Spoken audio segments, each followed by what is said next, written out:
Ghislaine Chartron fera l'introduction, donc je la laisserai peut-être se présenter elle-même. Elle est donc en tout cas parmi les personnes qui co-organisent donc le séminaire. Interviendront ensuite Boris Blanquemal, donc qui est chef de projet DL Web à l'INA, qui présentera le contexte et les missions de l'INA, l'origine et la nature de leurs données massives, comment elles sont collectées, documentées et valorisées, et enfin quelques réflexions prospectives sur le devenir des métiers documentalistes et d'archivistes par rapport justement à toutes les problématiques que cela pose. Ensuite, Jean Carive interviendra, donc lui, désolé, il relève du service de la recherche de l'INA et il présentera des travaux de recherche interdisciplinaires faisant intervenir des technologies informatiques d'analyse de contenu audiovisuel et textuel dans des domaines de l'analyse également de l'actualité médiatique, de la valorisation historique des actualités filmées, donc là différents projets, et encore un autre projet, donc l'étude de la parité dans les médias. Et il abordera également la question de l'influence de ces technologies sur l'évolution des métiers de la documentation audiovisuelle. Enfin, nous terminerons donc par une dernière intervention. Alors, Étienne Ollion, qui est chercheur au CNRS, professeur associé à l'école polytechnique, qui lui fera une présentation générale sur les sciences sociales computationnelles. Donc, il nous expliquera effectivement ce que cela veut dire. Je vais donner la parole à Ghislaine, et donc je vous rappelle que ce séminaire, comme la séance précédente et les séances à venir, sont filmés, donc vous pouvez effectivement les retrouver. Merci. Merci beaucoup Martine. Bonjour à toutes et à tous. Donc, je suis Ghislaine Chartron, je suis professeure du CNAM et je dirige l'INTD qui, enfin, l'ex, parce que vous savez que les petits instituts sont maintenant fondus dans des grands groupes, mais en tous les cas, je dirige tout un ensemble de formations sur les métiers de l'information, de la documentation, et moins sur les archives. C'est beaucoup plus clair qui est impliqué maintenant sur le segment sur les archives, mais l'idée aujourd'hui, c'est effectivement de rendre compte un petit peu du point de vue d'un responsable de formation et d'évolution des compétences, des métiers de la filière, comment on a aussi endossé cette nouvelle donne qui sont le traitement des data, et comment on a aussi créé des nouveaux diplômes sur ce registre-là. Voilà, très rapidement. Donc, je vais d'une part peut-être introduire aussi de façon plus large la séance de mon point de vue. C'est vrai que ce séminaire dédié au nouveau paradigme de l'archive eh bien, est bienvenu. Je pense que les archivistes, comme tous les autres métiers intermédiaires sur le traitement de l'information, sont aujourd'hui effectivement interpellés, bousculés par la nouvelle donne de la data, puisque tout s'appelle data, vous avez remarqué, sur des textes, des images, des données factuelles, tout est data maintenant. Donc effectivement, il faut effectivement faire un petit peu le tri. Il y a aussi des métiers, donc il y a des données structurées, des données auxquelles nous avons affaire depuis très longtemps, quand on parle de métadonnées, des données non structurées, des données internes à l'organisation, externes à l'organisation. Moi, je travaille beaucoup plus avec les entreprises et pas uniquement avec des institutions publiques, mais les mêmes challenges se posent aujourd'hui dans l'entreprise. Il y a des données qu'on appelle froides et chaudes. Chaudes parce qu'elles sont en flux continu, elles arrivent sans arrêt dans les filières, dans les départements de marketing des entreprises, c'est comme ça, mais le passage sur Internet, sur le web, c'est comme ça, c'est du flux continu. Puis des données plus froides, plus stabilisées. Il y a des données ouvertes, des données fermées. L'open data va vous interpeller aussi dans vos organisations respectives. Voilà, donc on pourrait faire un séminaire sur la typologie des data, c'est pas l'objet aujourd'hui, je vais vite, mais il y a donc des enjeux de traitement renouvelé, il y a des enjeux de renouvellement de compétences pour s'adapter à ce nouveau type de traitement, il y a des enjeux de processus qui changent, les processus métiers changent, et on ne peut pas parler de data, de documents sans parler de processus en même temps métier, tout est intriqué. Les outils changent et les usages changent. Et en fait, on va voir ce qui aujourd'hui devient prioritaire, c'est la valeur de la data, et on a un peu dépassé le côté IT, c'est-à-dire purement technologique, pour vraiment se focaliser sur la valorisation de la donnée dans les organisations. Donc, pour les archives, je discutais avec mes collègues tout à l'heure, c'est que, bon, il y a le grand projet Vitam, je pense que ça vous interpelle, ça doit vous parler, ce grand projet donc qui est, alors je ne sais pas, je laisse les spécialistes des archives en parler, mais c'est quand même un grand projet qui s'inscrit dans Vitam pour valeurs immatérielles transmises aux archives pour mémoire, hein, qui est en train de transformer, je pense, les processus d'archivage numérique dans 3 ministères, hein, puisque 3 ministères qui soutiennent le projet. Voilà, alors l'ensemble de la matinée, je pense qu'on va aborder différents enjeux. Hein. Après, je vais dire rapidement ce que je fais au CNAM, mais il y a des enjeux métiers, hein, les enjeux de compétences. Là, je vais inscrire essentiellement dans cet axe-là ce matin pour vous dire comment, du point de vue du CNAM, on essaye d'endosser ce nouveau contexte des data très large. Des enjeux d'innovation numérique, et ça je pense que Jean en parlera beaucoup, comment on construit de l'innovation à partir des data, comment on peut repenser des activités et des nouveaux services, et puis des enjeux épistémologiques, hein, de transformation aussi de la façon dont on traite intellectuellement les contenus, comment on mène un travail de recherche. Je pense que ce sera plutôt l'enjeu du collègue de chercheur au CNRS, en sciences humaines en tout cas, qui sera sa posture. Alors, concernant le côté purement scientifique de ce sujet, mais vous voyez que tout est un peu mêlé, hein, on peut pas, je dirais, les enjeux actuels sont des enjeux aussi de transformation des métiers, des compétences. Moi, c'est ce qui me captive surtout aujourd'hui, parce que l'un va avec l'autre. Donc, il y a des enjeux, il y a des postures purement critiques aujourd'hui, hein, sur les données massives. Et là, vous avez toute la littérature des sociologues qui s'intéressent au numérique. On peut citer Antoinette Rouvois, Dominique Cardon, enfin tout ça avec une critique des algorithmes, donc qui est une posture un peu externe, hein, et pas de conception et d'ingénieur, mais c'est tout un pan de la littérature que vous pouvez lire, hein, qui est très important.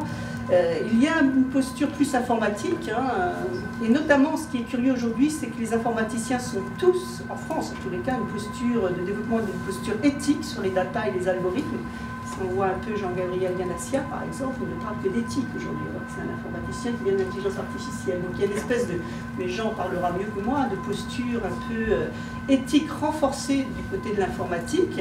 On a l'impression que c'est que les gros GAFA qui développent les algorithmes et que derrière on galope un peu derrière, mais bon, ça c'est une impression rapide.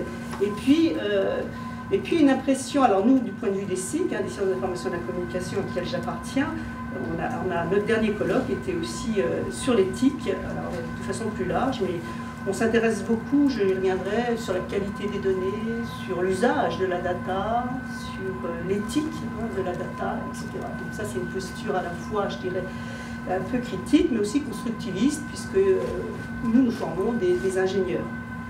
Donc ma contribution aujourd'hui est une contribution pragmatique, qui vise à vous expliquer comment on a créé un diplôme pour essayer de répondre au challenge un petit peu des... Voilà, donc j'ai signé, mais j'ai associé mes 2 collègues responsables du M1 et du M2, Gérald et puis Béatrice, qui sont très investis dans cette création, ce nouveau master. Je vais essayer de vous expliquer très rapidement, en 10 minutes, j'irai vite, sachant que les diapositives seront disponibles, je pense, après. Quelle a été notre posture pour... Donc, le point de départ, c'est de développer la culture de la data.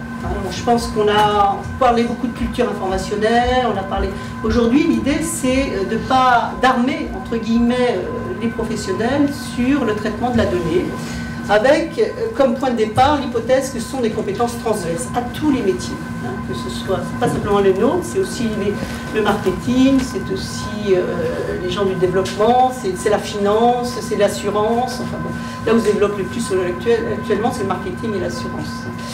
Donc il y a une hypothèse forte, c'est qu'il y a une filiation avec le document et l'information. Hein, la data, ce n'est qu'un contenu, hein, qui effectivement est de différentes natures, hein, mais qui s'inscrit dans une filière, en tous les cas, qui me paraît cohérente, et que la spécificité, c'est que le traitement, dans tout ce qui est traitement de la data en sens large, moi je parlais de la data massive, là, hein, c'est effectivement la dimension statistique et algorithmique qui s'affirme de façon très forte, auquel les formations de sciences humaines sont peu habituées, et sur lesquelles il faut investir des compétences plus fortes aujourd'hui. Alors, ce n'est pas l'idée de devenir des statisticiens, mais c'est l'idée de comprendre ce qu'il y a derrière les algorithmes. Et il y a 80% de la data science qui sont des choses très classiques, qui ne sont pas du machine learning, comme on fait miroiter dans les médias. Donc, l'idée aussi qu'il y a une banalisation progressive des logiciels de traitement, qu'il y a des plateformes et des bibliothèques dédiées logiciels. Donc il y a des choses qui sont de plus en plus accessibles, comme le traitement de texte l'a été à une certaine époque. Bon, alors, comparer le traitement de texte à des traitements statistiques, c'est peut-être faire un grand pas, mais je pense qu'on n'en est pas loin pour certains types d'algorithmes, en tous les cas, qui soient de la clusterisation, les choses, enfin, de la régression, etc. Donc, il y a une dimension STEAM, sciences techniques de l'ingénieur, et il y a une dimension sciences humaines, et c'est aussi l'hypothèse forte que l'on défend, nous, dans ce master, sachant que la dimension sciences humaines se focalise un petit peu sur ces trois points, hein, pour nous, en tous les cas, au jour d'aujourd'hui, à l'expérience qu'on a, parce que tous nos élèves sont en entreprise ou dans des institutions publiques, ils sont en apprentissage, et donc on voit aussi ce sur quoi les dossiers sur lesquels on les positionne. Donc sur la qualité des données, le filtrage, la sélection par rapport à des besoins métiers, des référentiels, des cohérences, des alignements de données. Et puis après, tout ce qui est... La donnée, elle ne vit pas toute seule, elle vit avec l'interaction avec les métiers. Il faut qu'elle parle aux métiers, il faut qu'elle soit intéressante à valoriser. Donc ça demande une grande médiation, homme-données, avec des interfaces de compréhension de sens des données, des tableaux de bord, des reportings, l'éthique, qu'est-ce qu'on a le droit de mettre, pas le droit de mettre, et puis quelle est la valeur contextuelle. Chaque donnée, dans un contexte particulier, a une valeur différente. Bon voilà, bon, je pourrais donner des exemples de missions, et puis les projets data. On parle beaucoup de projets GED, de projets dans le domaine. Maintenant, il y a des vrais projets data qui sont partagés entre différents métiers. Il y a des data scientistes, mais il y a aussi des data analystes, il y a aussi des gens du métier, il y a des gens qui viennent de la DSI, il y a des vrais projets data et donc c'est aussi une dimension importante dans laquelle une formation sciences humaines, notamment en management, hein, essentiellement, s'implique. Donc voilà un petit peu notre master, MEDAS. Bon, c'est pas l'idée de faire de la publicité, mais de vous dire qu'on peut y aller, quoi. Il faut y aller, il ne faut pas laisser ça aux informaticiens parce que c'est pas bien traité, hein, et qu'ils ont besoin de métiers d'interface. Donc ce master est un master d'humanité numérique avec un parcours mégadonnées, analyse sociale. Voilà, donc c'est avec le CNAM 2015 au CNAM, on est avec le CFA du CNAM qui est à côté, là pas très loin. Et puis on peut y venir avec une licence de sciences humaines comme une licence de sciences dures, avec l'idée de se spécialiser sur le traitement de la donnée. Alors aujourd'hui, la fluctuation des désignations de métiers, c'est épouvantable. Nous, en tous les cas, on se positionne sur le créneau du data analyst. Et puis, le data scientist, la nomenclature est très variable selon les institutions, hein. Parfois, c'est vraiment des purs statisticiens.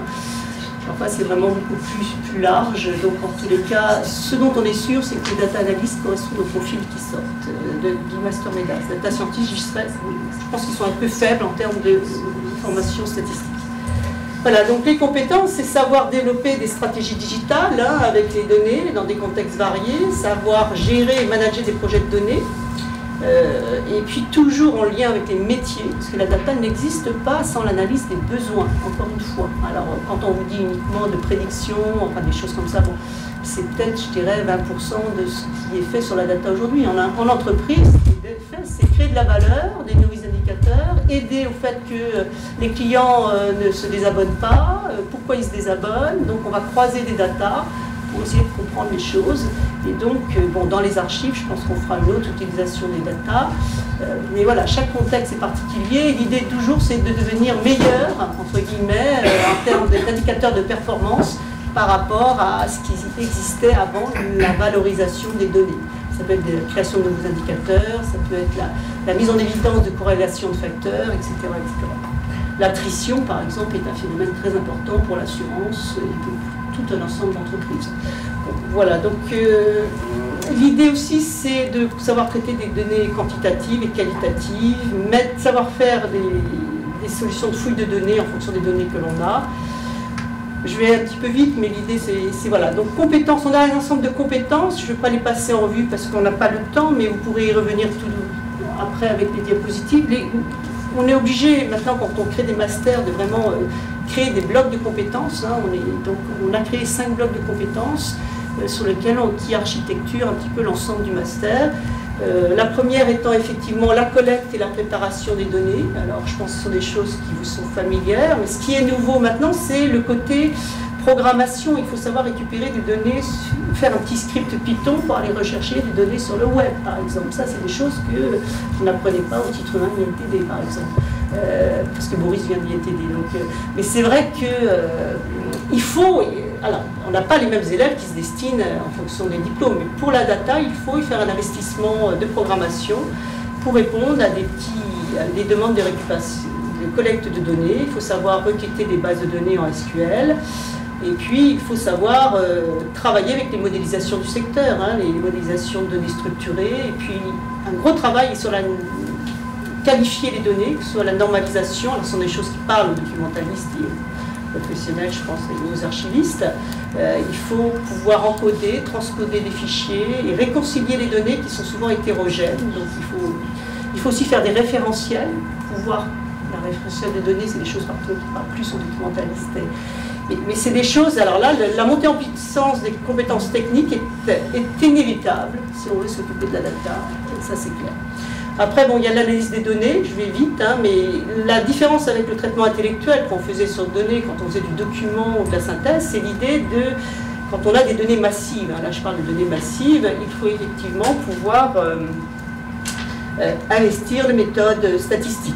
Hein, alors, soit de la statistique descriptive traditionnelle, hein, qu'on fait depuis très longtemps, et en sociologie on sait faire ça très bien, soit si on fait du machine learning, ou surtout du data mining, parce que le machine learning c'est vraiment les data scientists qui font de la prédiction à partir du passé pour prédire les données qui vont venir, enfin les phénomènes qui vont arriver. Donc le data mining qui lui nécessite aussi une connaissance de la programmation minimum et puis des algorithmes surtout, hein, alors surtout ici, il y a toute une gamme d'algorithmes, ils sont une dizaine, il n'y en a pas plus, hein, statistiques, qui sont utilisés quand on explore ces données, hein, de la régression, on peut avoir l'analyse de la composante principale qui revient au galop, hein, des choses très traditionnelles, ça dépend un peu ce qu'on fait, mais il y a des méthodes statistiques.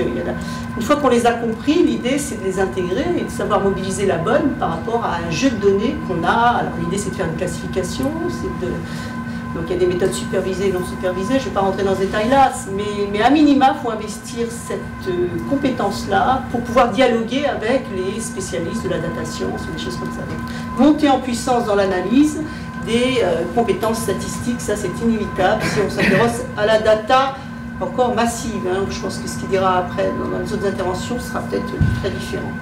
La qualité de données, là il y a beaucoup d'enjeux et 80% du travail avant de faire tourner des algorithmes, quels qu'elles soient, c'est d'avoir des jeux de données fiables. Et ça on retrouve un fondament, c'est vraiment une dimension fondamentale de nos métiers, c'est de travailler à la qualité. Et à la fois qualité du point de vue éthique et critique, est-ce que ces données ont du sens ou n'en ont pas, à la fois du côté de la réglementation, est-ce qu'on a le droit ou pas, la RGPD, d'utiliser ces données ou pas. Donc là il y a beaucoup de chantiers là-dessus dans les entreprises aujourd'hui. Et puis, il y a ensuite l'idée de qualifier ces données, de faire qu'elles soient exploitables, parce que n'importe quel algorithme qui tourne sur des données qui ne sont pas qualifiées donne n'importe quoi. Hein, on est d'accord. Donc l'idée, c'est vraiment qu'en amont, en aval, plutôt, il y ait effectivement un gros travail de qualification des données. Ça peut revenir à des fondamentaux qu'on connaît bien dans le traitement du document, c'est créer des référentiels, bien sûr, des référentiels de données. Alors bon, si on prend tout ce qui est données un peu structurées, travaille beaucoup avec des référentiels de données, mais même dans les données un peu non structurées, enfin il y a tout un ensemble, il y a maintenant même des plateformes qui font ce qu'on appelle le Master Data Management, qui intègrent cette notion de référentiel, et puis aussi on peut y intégrer la notion de métadonnées. Donc il y a des nouveaux termes qui émergent, il ne faut pas se laisser impressionner, et souvent ils reprennent aussi des compétences qui sont connues, mais qui sont reformulées dans un univers aujourd'hui des data en général. Et puis il y a la mémoire. Alors la mémoire, ça parle aux archivistes. Il y a la qualité de données passe aussi l'idée de tracer, rendre réexploitables les données qu'on a sélectionnées. Donc là, on va avoir émergé des notions de plan de gestion de données, beaucoup dans la recherche. On va documenter les données. Et puis pour les données, les projets data dans l'entreprise, on va faire des data books. Voilà, donc je ne prends pas, mais il y a des nouveaux objets numériques qui émergent et qui sont liés à l'idée de construire la mémoire, effectivement, de ces grands corpus de données tels qu'on les traite. Le databook, il va intégrer aussi, non pas uniquement la documentation sur les données, mais la façon dont on les a traitées, les algorithmes qu'on a choisis. Il y a toute une mémoire à inscrire, et aujourd'hui, qui mène un projet de data dans une entreprise à un databook. Voilà. Ensuite, bon, la gestion de projet data, c'est vraiment un travail important. Souvent, ce sont des gens qui viennent de la gestion du management. Nous, une thèse chez nous, une jeune femme qui travaille sur cette posture-là, qui diagnostique, qui audite, qui dialogue, qui communique alors avec les métiers, qui fait l'interface avec le projet data. Donc, assez vite. L'idée, c'est de créer des nouveaux leviers associés à l'usage de la donnée. Hein. On en revient là, c'est-à-dire que la donnée par elle-même, elle n'a aucune valeur si elle n'est pas contextualisée, si elle n'est pas mise en perspective avec des objectifs stratégiques de l'organisation, par exemple faire qu'il y a moins de clients qui s'en aillent, faire que, je sais pas, il y ait un meilleur choix de préconisation de lecture sur des plateformes. Tout ça sont des projets data qui nécessitent l'analyse des parcours, qui nécessitent du croisement de données. Il y a toujours des objectifs dans un projet donné, et ça revient au galop, parce que en ce moment se tient le salon Big Data à la porte de Versailles. Je peux vous dire que la priorité partout, c'est l'usage de la donnée. On revient, après avoir eu une période très IT, très plateforme, très informatique, on revient aux besoins métiers, au sens de la donnée contextualisée. Voilà, donc bon, aussi la dernière compétence, mais ça c'est bon, c'est la conception de service. L'idée aussi qu'un data analyst, enfin un spécialiste de data, il est capable d'avoir un rôle innovant. Il voit une activité et il se dit je peux certainement transformer cette activité, la digitaliser entre guillemets, ou l'aider en tous les cas à se transformer en exploitant des données. Donc il faut effectivement... Ça, c'est toute l'innovation des applications. Hein. Commander un médicament de chez... On a eu une élève comme ça qui était sur un développement d'applications mobiles permettant aux pharmaciens et aux malades d'être en relation directe et de commander ces médicaments par une application. Donc, ce croisement de données entre les données banques des médicaments, les banques clients, et puis transformer donc la commande de médicaments par une commande numérique à distance. C'est typiquement l'exemple de ce que devrait savoir faire, en tous les cas, on est loin des archives, mais c'est ça aussi la donnée dans les organisations élargies. Voilà, donc maintenant j'ai ciblé 2 diapositives très rapides sur proche des archives, je pense, c'est tout ce qui est databook. Hein. Donc le databook, c'est vraiment un livrable qui recueille l'information d'un projet data, c'est un outil de capitalisation de ce qui s'est passé, et on se rapproche aussi du knowledge management, du BAGED. C'est la documentation de référence qui permettra de reprendre tout ce qui s'est fait dans un projet data dans une organisation. Et ça peut être, alors là c'est extrait de la thèse qui est en cours chez nous, d'Anna, qui a un databook très... Alors là c'est son databook, son module de databook, et là c'est tous les livrables associés à son databook, le guide terminologique, les feuilles de route projet data, les méthodes justement d'inclusion ou d'exclusion des données par rapport à elle, du machine learning. Donc dans certains projets, il y a du machine learning. Les rapports d'exploration, les périmètres d'investigation, vous voyez, on co-signe bien d'autres choses que les données.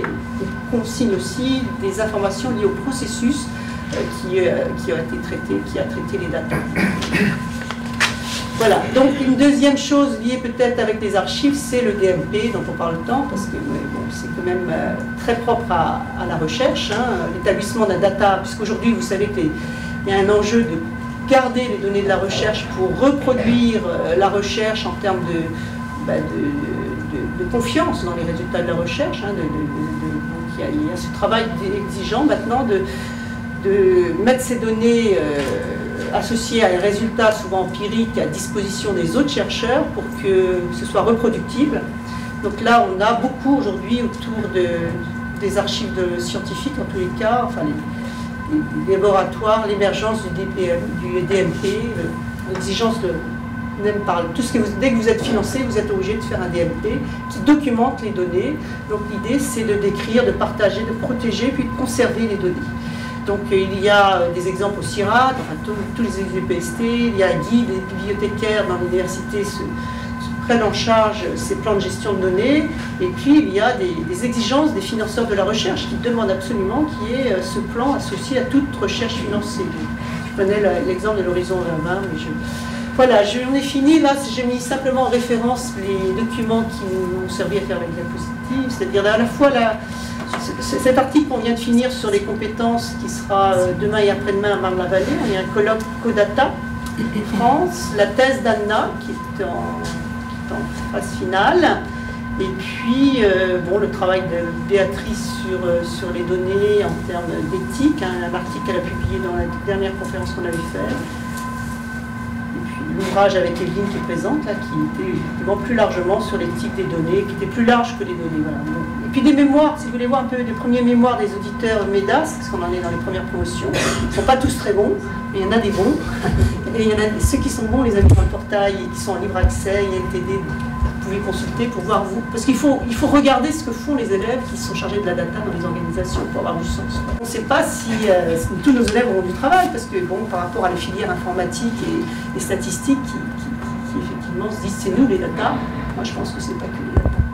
Je pense que la data ne prend de la valeur que dans les usages et les besoins. Merci.